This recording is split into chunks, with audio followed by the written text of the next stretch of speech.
Hi guys, my name's Alison. I'm the online piano tutor.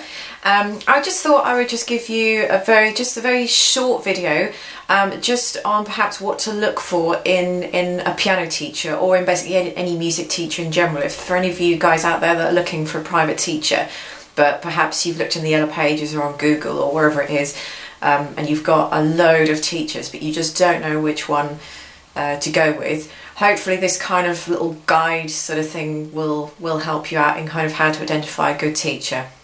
So I've written a list, I've written a little list here.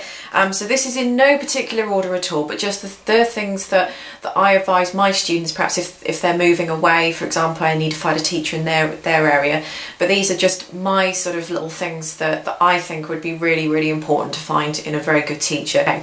So the first thing that I think you should look for is qualifications.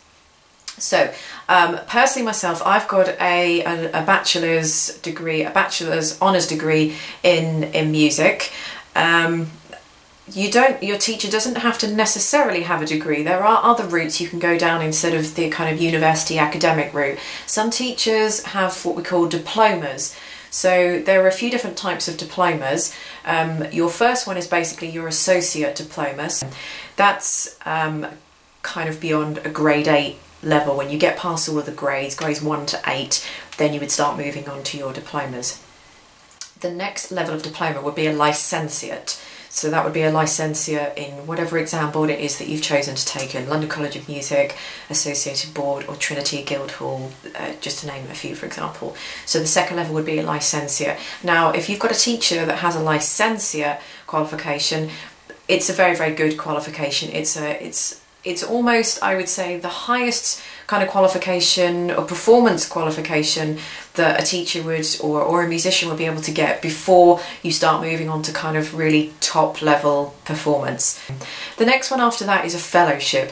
Not very many people get fellowships at all. They are very difficult to get. However, they are very worthwhile, and once you've got a fellowship, then yeah, you're pretty good in your subject. So that's qualifications. The next thing, if you can get hold of, if they've got a personal website, just have a little look at their biography. That usually says a lot. You know, perhaps they've started when they were 5 or 6 years old and gone through all the grades and got their qualifications. So you can have a look at that. If they don't have a biography, then of course you're just going to be looking at qualifications for them, I would say. Another thing would be word of mouth. Have they been recommended by any of your friends? And maybe just following on a tangent on that one, perhaps any friends that you know of that have been to that teacher and that can recommend them, or perhaps any other children of your children's friends or anything like that have the same teacher, can they recommend them, that kind of thing. Are they nice and friendly? Because obviously if you're not going to get on with them, then it's not going to click, is it? So just important that they're friendly to the kids, and they can get on well with them, have a good rapport with them and everything. And of course the adults as well. If you're not going to get on well with the teacher, then again you're not going to get very far, are you? And the only other thing other than that would be if you have chosen a teacher and you are starting to have lessons with them, are you actually learning anything from them? Do you feel that you are where you should be? It's very difficult for you to compare yourself with anybody else, because obviously everybody learns at different rates, but do you feel like you are learning? Do you feel like you're progressing? If you want to go in for exams, are you being pushed to do these exams? Are you given goals and targets, and just do you feel that you are progressing and you're getting the hang of it and you're learning? There's just a few little tips, a few kind of thoughts from me.